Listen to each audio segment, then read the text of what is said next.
thème choisi pour notre méditation du jour est d'inspiration juridique. Faux et usage de faux. En droit, le faux est légalement défini comme étant une altération frauduleuse de la vérité visant à causer un préjudice à autrui et accompli. Cette altération frauduleuse accomplie par quelque moyen que ce soit, dans un écrit ou d'autres supports d'expression de la pensée qui a pour objet ou qui peut avoir pour effet d'établir la preuve d'un droit ou d'un fait ayant des conséquences juridiques. L'usage de faux est quant à lui le fait d'utiliser en toute connaissance de cause un faux dans le but d'obtenir les mêmes résultats qu'avec un document original. Comme on peut bien s'en rendre compte, c'est la première lecture qui nous présente l'altercation entre un faux prophète, Anania, et un vrai Jérémie, qui nous a amené à jeter notre dévolu sur ce thème. Nous voulons, à travers ces lignes, dire simplement que le faux existera toujours. C'est à nous de ne pas en faire usage. Les faux prophètes comme Anania vont toujours exister et persister. C'est à nous qu'il revient de leur résister. Faux et usage de faux. Votre papa peut faire pour vous un faux bulletin. Le faux bulletin est déjà là. Mon fils, tu as échoué en classe, mais moi, ton père, j'estime que tu dois monter de classe. Prends ce bulletin et va te faire inscrire ailleurs. Le faux est là. Mais c'est à l'enfant, s'il est chrétien, de refuser d'utiliser, d'user de ce faux diplôme. Faux et usage de faux. L'existence du faux, c'est déjà une infraction. Qu'on l'utilise ou non, déjà si vous avez un faux bulletin, même si vous ne l'utilisez pas, déjà vous avez des problèmes, c'est une infraction. À part, donc faux.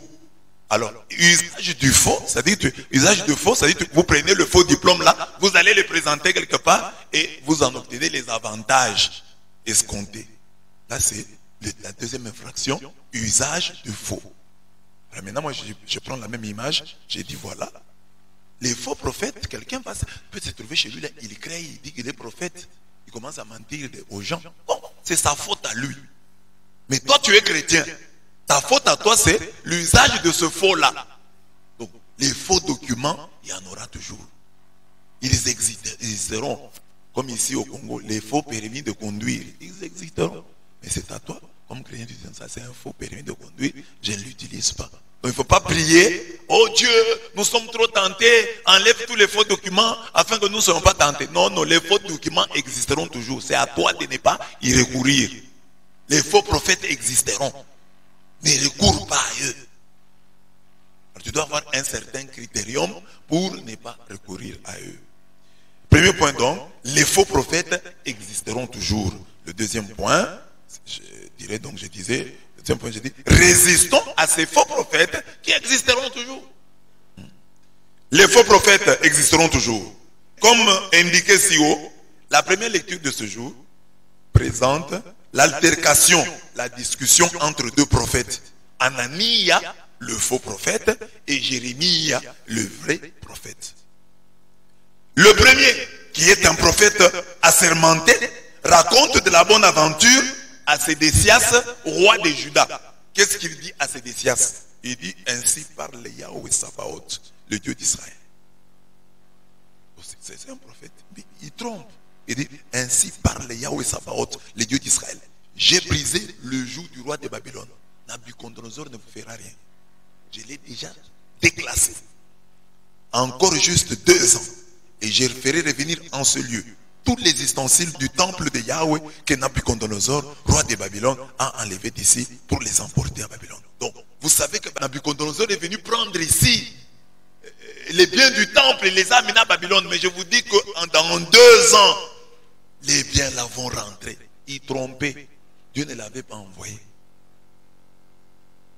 De même, Jéconias, fils de Joachim, roi de Juda, avec tous les déportés de Juda qui sont allés à Babylone, je les ferai revenir ici oracle de Yahweh, car je vais briser le joug du roi de Babylone. Donc, le roi de Babylone n'aura aucun pouvoir sur notre pays. Oracle de l'Éternel. Il trompe, mais il y met même de la solennité. Il solennise son mensonge. Ainsi parle le Seigneur, Yahweh Sabaoth, le Dieu d'Israël. Oracle de Yahweh. Mais il trompe. Devant ce mensonge, Jérémie ne put se taire. Il répondit au prophète Anania devant les prêtres et tout le peuple présent dans le temple de Yahweh. Alors quand il dit ça, il dit aussi Amen. Lui, le vrai prophète, il dit Amen. Qu'ainsi fasse Yahweh. Qu'il accomplisse les paroles que tu viens de prophétiser et fasse revenir de Babylone tous les ustensiles du temple de Yahweh ainsi que tous les déportés. Jérémie 28, 5. Il dit Amen. Comme tu dis là, c'est notre souhait à tous. Si ça s'est fait, c'est bien. Ça va nous arranger. Mais il ajouta cette critériologie prophétique devenue célèbre. Qu'est-ce qu'il va dire? Il dit, les prophètes qui nous ont précédés, toi et moi, depuis bien longtemps, ont prophétisé pour beaucoup de pays et pour des royaumes considérables. Ils ont prophétisé quoi? La guerre, le malheur et la peste. Donc les prophètes prophétisent la guerre, le malheur et la peste. Le prophète qui prophétise la paix, c'est quand s'accomplit sa parole qu'on le reconnaît pour un authentique envoyé de Yahweh. Étonnant, non? Nous pensons que le prophète, c'est un diseur de bonne aventure. Mais Jérémie nous dit que le prophète est terrible. Il annonce la guerre. Il annonce la peste. Le prophète annonce le malheur. C'est pourquoi Jérémie, on ne l'aimait pas. Il a dit, nous avons suivi la semaine passée, il dit, le temple que vous voyez ici, il va finir comme le sanctuaire de Silo. Dieu va frapper cette ville et le temple. Il dit que les prophètes qui nous ont précédés, c'est comme ça qu'ils parlaient. C'était des gens durs. Leur message était toujours dur.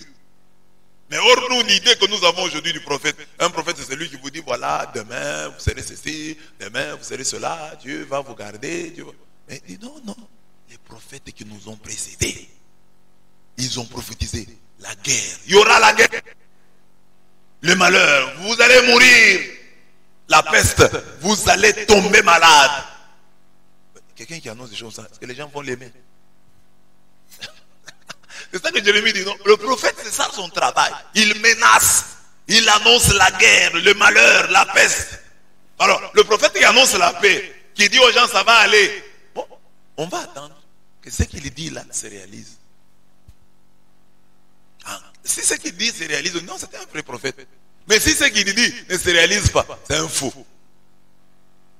Toi, un ami, tu annonces des bonnes choses. Que les ustensiles du temple vont revenir. Que Jéconias va rentrer. Bon, ça va. Que cela se réalise et nous croirons en toi. Amen. Que cela se réalise. Jérémie a refusé de croire. D'user du faux qui était là. Le faux prophète donnait des faux oracles. Jérémie a refusé. Mais le roi Sédécias était content. Certaines personnes qui étaient là étaient contentes. Ils ont dit non, non, c'est bien. Une bonne prophétie. Refusant de se laisser faire, Anania poussa très loin le bouchon. Il enleva le joug de la nuque du prophète Jérémie et le brisa. Donc, Jérémie se promenait, il avait parmi les gestes prophétiques, il se promenait avec un joug au cou pour montrer que tout le monde doit accepter le joug de Nabuchodonosor. Alors, non seulement Anani a prophétisé, il est allé même toucher le prophète. Il a enlevé le joug de la nuque du prophète Jérémie et l'a brisé. En effet, hein, ça c'est Jérémie 28, 10. Jérémie portait des cordes et se joug sur sa nuque, sur ordre du Seigneur, afin d'inviter son peuple et tous ses voisins à se soumettre au pouvoir de Nabuchodonosor. Ça c'est dit en Jérémie 27, 2. Donc il se promenait avec des cordes. Nous devons accepter. Il portait comme un poids pour dire nous devons accepter le pouvoir de Nabuchodonosor. Dieu nous a punis. Acceptons ce que Nabucodonosor dit. Portons. Alors, c'est tout que là qu'il portait, Anani est venu, il a arraché, il a brisé ça. La nation ou le royaume, hein, c'est ça qu'il disait ici, en Jérémie 27, 8 à 9, il dit, la nation ou le royaume qui ne servira pas Nabucodonosor, c'est Jérémie qui parle, roi de Babylone, et n'offrira pas sa nuque au joug du roi de Babylone, c'est par l'épée, la famine et la peste que je visiterai cette nation, oracle de Yahweh, jusqu'à ce que je l'ai achevé par sa main. Et vous, n'écoutez pas vos prophètes, des vains, songes creux, enchanteurs et magiciens qui vous disent, vous ne serez pas servis au roi de Babylone. C'est le mensonge qu'ils vous prophétisent. Les résultats, c'est qu'ils vous feront bannir de votre sol, que je vous chasserai et vous périrez. Mais la nation qui offrira sa nuque au joug du roi de Babylone et se mettra à son service, je lui accorderai du repos, elle le cultivera et y restera. Donc Dieu avait dit déjà que ce temps-ci, c'est le temps de Nabucodonosor. Tu peux être d'accord ou ne pas être d'accord, c'est Nabucodonosor que moi, l'Éternel, moi, le Dieu d'Israël, j'ai choisi Nabucodonosor, un roi babylonien. Je l'ai choisi pour qu'il vous dirige. Vous devez vous soumettre. Celui qui ne se soumet pas à Nabucodonosor, il aura des problèmes avec moi. Et c'est Jérémie qui était le porteur de ces messages. Imaginez un prophète hein, au milieu de tous ces gens qui sont sous le joug étranger. Et le prophète vient leur dire, Dieu a dit, soumettons-nous à Nabucodonosor.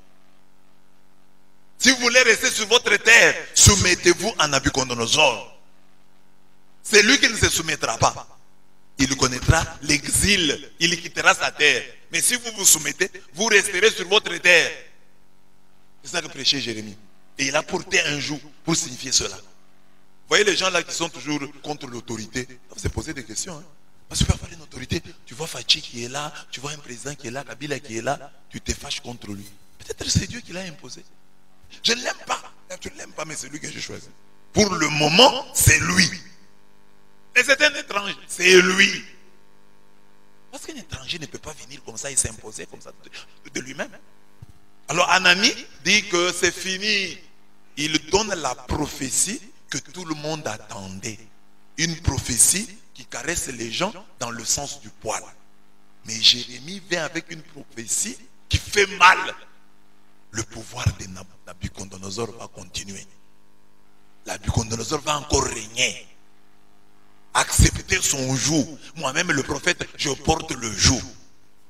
En brisant le joug, Anani voulait montrer que c'est de cette façon que dans juste 2 ans, je briserai le joug de Nabucodonosor, roi de Babylone, l'enlevant de la nuque de toutes les nations. Et le prophète Jérémie s'en alla. Jérémie dit, bon, ça va. Toi tu as dit, moi j'ai dit, toi tu as dit, je m'en vais. Jérémie s'en alla. Jérémie 28, 11. Les dieux qui avaient envoyé Jérémie réserva cette double réponse à Anania. C'est un joug de fer que je mets sur la nuque de toutes ces nations pour les asservir à Nabucodonosor, roi de Babylone. Elles lui seront asservies et je lui ai livré même les bêtes des champs. Moi Dieu j'ai décrété que même les bêtes des champs vont obéir à Nabucodonosor. Jérémie 28, 14. Ce n'est pas votre goût, mais c'est ça que Dieu a décidé. C'est ça son bon vouloir. Écoute bien Anania. Yahweh ne t'a point envoyé et tu as fait que ce peuple se confie au mensonge, toi. Un mensonge qui le console, mais un mensonge tout de même. C'est pourquoi ainsi parle Yahweh. Voici que je te renvoie de la face de la terre. Cette année, tu mourras car tu as prêché la révolte contre Yahweh. Est-ce que Anani dans sa tête, il prêchait la révolte contre Yahweh? Lui prêchait la révolte contre Nabucodonosor. Mais on dit ici, tu as prêché la révolte contre Yahweh. Et le prophète Anania mourut cette année même, au 7e mois. Il s'est révolté contre Nabucodonosor. Jérémie lui dit, tu te révoltes en fait contre Yahweh. Parce que c'est Yahweh qui a accepté que Nabucodonosor soit là. Donc, dans nos combats là, tu vois quelqu'un au travail élevé au-dessus de toi. Tu es sûr que ce n'est pas Yahweh qui l'a mis là-bas. Tu as vraiment suffisamment prié Yahweh et Yahweh t'a dit, je ne l'ai pas mis là-bas. Il s'est mis là-bas lui-même. Tu te fais l'opposant de tel. Tu as vraiment consulté Yahweh. Yahweh t'a rassuré que c'est en dehors de sa volonté que cet homme-là est au pouvoir. Tu as consulté Yahweh. Yahweh t'a parlé. Mais si c'est Yahweh qui l'a imposé, disons comme ça, là-bas. Alors, quand toi tu te révoltes contre lui, tu te révoltes contre Yahweh. Non seulement, quand tu dis aux gens que Nabucodonosor, son pouvoir va se terminer dans 2 ans, tu prêches la révolte contre Yahweh. C'est la parole, hein, dans Jérémie 28, 15 à 17. C'est le texte d'aujourd'hui. J'analyse juste. La vérité sur tous les faux prophètes finit toujours par triompher. Anania est mort et Israël est allé en déportation, comme Jérémie l'avait dit. Belle leçon administrée à ceux qui cherchent des prophètes plaisants, qui les caressent dans le sens du poil. Le prophète est naturellement un homme qui a un message dur, cassant, tranchant, dans le vif. Mais celui qui a un message mielleux et qui annonce au peuple la paix et la joie se discrédite lorsque ces oracles ne s'accomplissent pas. C'est le lieu de mettre fin au règne du faux en prenant la décision d'aimer, de dire et surtout d'écouter la vérité de Dieu, même lorsqu'elle blesse. C'est ici le lieu de rappeler ces belles écritures. Quel malheur pour vous lorsque tous les hommes disent du bien de vous. C'est ainsi en effet que leur père traitait les faux prophètes. Luc 6, 26. Et ce que je vous disais en semaine, je disais ici que, vous voyez le prophète, nous ici qui faisons le travail des prédicateurs, nous avons beaucoup d'ennemis. Parce que je peux être ici, je parle, je dis seulement, mon frère, ma soeur, la femme que tu as, Jean-Baptiste, non? La femme que tu as, ce n'est pas ta femme. Et la femme là est ici. Cette parole la touche. Et la femme t'écrit, te dit non, non, c'est fini. Qui a détruit ta relation à cette femme? C'est le prédicateur. Alors quelqu'un peut garder inconsciemment une dent contre ce prophète. Car il viendra un temps où les hommes ne supporteront pas la saine doctrine, mais ayant la démangeaison d'entendre des choses agréables, ils se donneront une foule de docteurs selon leurs propres désirs, détourneront l'oreille de la vérité, ils se tourneront vers les fables. De Timothée 4, 3 à 4. Il y a un temps. Les gens n'aimeront plus la saine doctrine. Les gens ne voudront plus qu'on leur prêche la vérité. Ils aimeront entendre des choses agréables. Anani dit des choses agréables. Jérémie dit des choses désagréables. Jérémie nous dérange. Voilà mes bien-aimés. Le faux existera toujours. Mais comportons-nous comme Jérémie. Opposons-nous au faux. Cet homme trompe. Dieu ne l'a pas envoyé, il trompe. Bon, c'est son travail, il joue sa partition que lui a donné le diable. Il joue sa partition que lui a donné le diable. Alors, laissez-le jouer sa partition. Mais vous n'entrez pas dans sa partition. N'entrez pas dans sa partition. Résistons à ces faux prophètes qui existeront toujours. Deuxième partie. Et résistons-les. Ayons un critérium qui nous permette de dénicher les faux prophètes et de les résister. L'évangile du jour nous offre ce critérium. En droit, le faux, en tant qu'altération de vérité dans un acte, et son usage sont 2 infractions distinctes. Qu'on dit faux et usage de faux. C'est en ce sens que le faux est légalement consommé lors même que le faussaire n'a pas fait usage de la pièce fausse. Même quand tu ne l'as pas utilisé, là tu es déjà dans le faux. J'ai créé un faux diplôme. Mais je ne l'ai pas encore utilisé. Mais il est faux. Faux. C'est ça l'infraction. Faux. Alors la deuxième infraction, c'est usage du faux. Parce qu'on dit, l'infraction demeure même si tu n'as pas encore utilisé le document incriminé. De même, celui qui fait usage d'un faux est punissable lors même qu'il n'a pris aucune part à la falsification. Tu vois, l'auteur du faux, c'est un autre. Toi qui l'utilises là, tu as commis une infraction, usage du faux. Mais lui-même peut créer le faux et en user.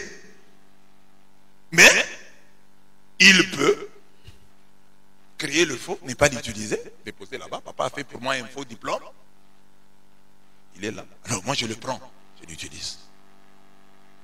De même, celui qui fait usage d'un faux est punissable lors même qu'il n'a pris aucune part à la falsification.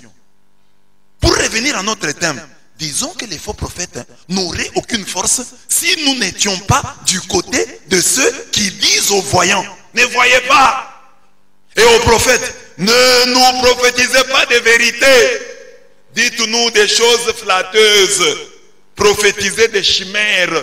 Isaïe 30, 10. Isaïe 30, 10. Les hommes disent aux voyants, ne voyez pas. Le Seigneur Jésus nous avait déjà prévenus. Méfiez-vous des faux prophètes qui viennent à vous déguisés en brebis, alors qu'au-dedans, ce sont des loups voraces. C'est à leurs fruits que vous les reconnaîtrez. Va-t-on cueillir du raisin sur des épines ou des figues sur des chardons? Matthieu 7, 15 à 16. Car beaucoup viendront sous mon nom. Beaucoup de faux prophètes s'élèveront et ils égareront bien des gens. Donc, beaucoup viendront sous mon nom et diront, c'est moi le Christ. Ils viennent sous le nom du Christ, mais ils disent, c'est moi le Christ. Alors, ils égareront bien des gens. Parce qu'ils vont commencer avec le nom de Jésus-Christ. Je prêche Jésus, je prêche Jésus. Vous habituez. Ils commencent à dire, bon, Jésus, vous voyez Jésus, il a ses envoyés. Ses envoyés sont aussi puissants, oui, etc. Et puis après, non, les envoyés de Jésus sont plus puissants que lui. C'est comme ça que le branhamisme a commencé. Bon, on prêche Jésus, et puis après c'est Branham, et puis Jésus disparaît. Dans certains groupes branhamistes, Jésus n'est plus là. Mais ils sont venus en son nom. Car beaucoup viendront sous mon nom et diront, c'est moi le Christ. Ils viennent sous le nom du Christ et après ils disent, c'est moi le Christ. Alors on dit, il y a des gens qui croiront. Ils égareront bien des gens. Quelqu'un va dire, c'est moi le Christ et les gens vont croire. Jésus a dit, je reviendrai dans la gloire. Dans le credo, nous disons, il reviendra dans la gloire pour juger les vivants et les morts. Mais les gens croient que Christ est venu à Canaan. Christ a atterri à Mongafula. Christ est apparu à Kanyama. Les gens croient. Curieux, non? Puissance d'égarement. Parce que vous ne savez pas ce qui fait que les gens puissent croire aux mensonges. La Bible dit, Dieu leur renvoie une puissance d'égarement. Beaucoup de faux prophètes s'élèveront et ils égareront bien des gens. Oui, donc les faux prophètes vont égarer bien des gens. Tu fais partie de ces gens qui seront égarés par les faux prophètes. Le faux existe, mais n'en fais pas usage. Ne recours pas à lui. Il a le droit, il peut exister, c'est son problème. Mais toi, ne recours pas au faux qui existe, qui persiste. Toi, résiste lui. Toi, tu es catholique. Regarde dans ton église. Il y a des gens bénis dans tel domaine mieux que toi. Mais dis-toi, comme mon frère ici, il prie, c'est mon co-religionnaire. Il a été béni ici. Donc, le Dieu qui apporte de telles délivrances est donc ici au milieu de nous.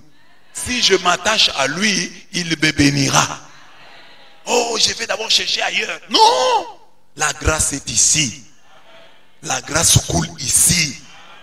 Si tu suis ce qu'on te dit, tu l'auras. Je vous ai dit hier et je répète, Dieu dit, fais de l'Éternel tes délices. Il accomplira ce que ton cœur désire. On n'a pas dit prie. Non. Fais d'abord de l'Éternel tes délices. Trouve ta joie en Dieu. Sois content d'être à la prière. Vis la prière. Tu n'as pas besoin d'un modérateur. Ta propre misère doit te modérer. J'étais à la prière là, on ne nous a pas modéré.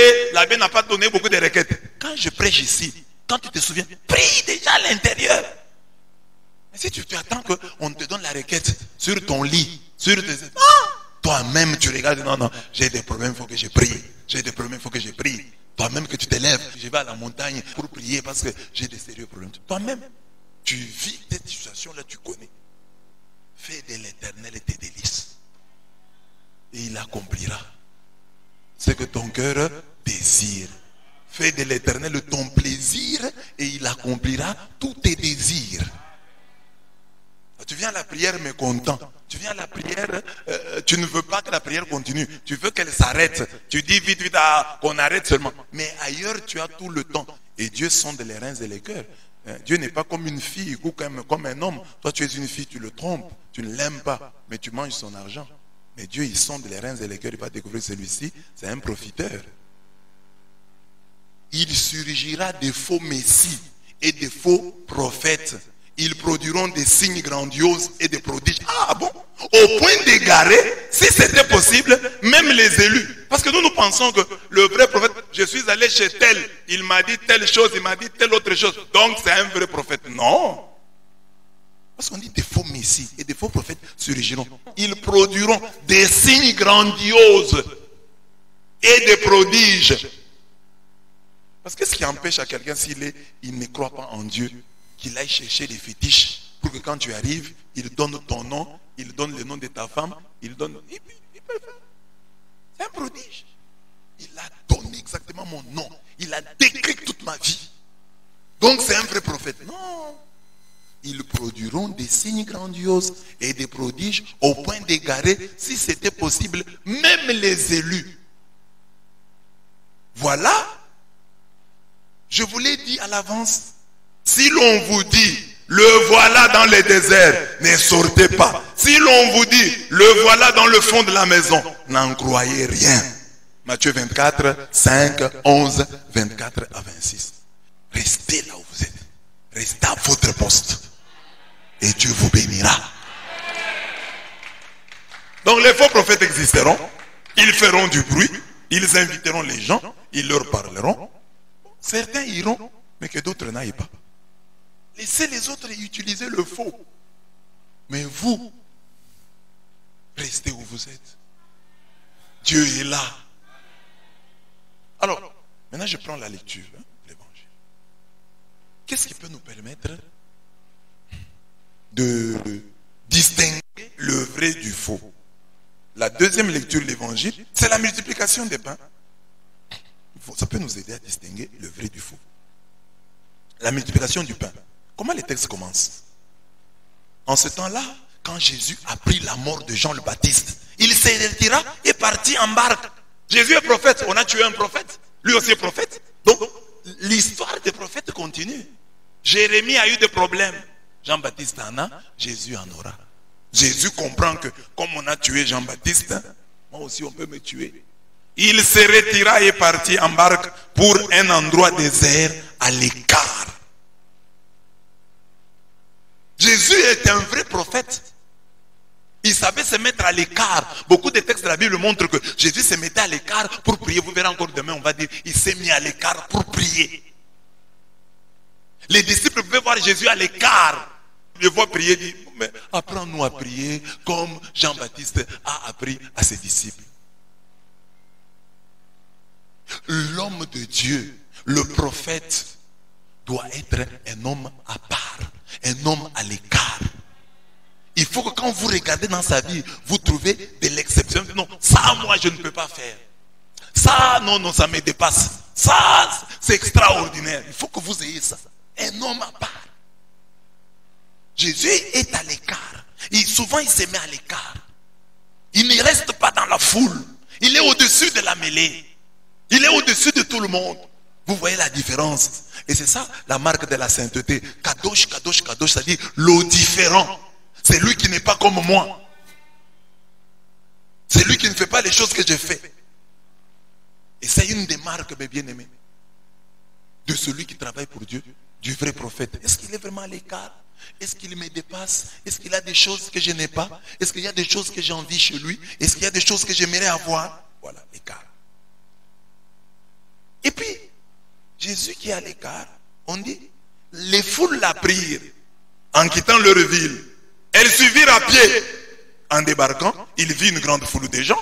Il fut saisi de compassion envers eux et guérit leurs malades. Si les faux prophètes drainent les foules, les vrais aussi font de même. Il faut que les gens les suivent. Il faut qu'ils aient des disciples. Des gens qui les suivent. Ah voilà, tel le prophète. Est-ce qu'il a une histoire? Est-ce que les gens le suivent? Est-ce que les gens sont derrière lui? Oui, les gens sont derrière lui. Est-ce que les gens le suivent? Oui. Est-ce que Dieu a témoigné en sa faveur? Oui, Dieu a témoigné en sa faveur. Parce que je vois les gens qui le suivent. J'ai dit, Jésus à l'écart. Des gens qui le suivent. Mais il fuit les gens. Les gens le suivent. Ah, c'est un bon signe.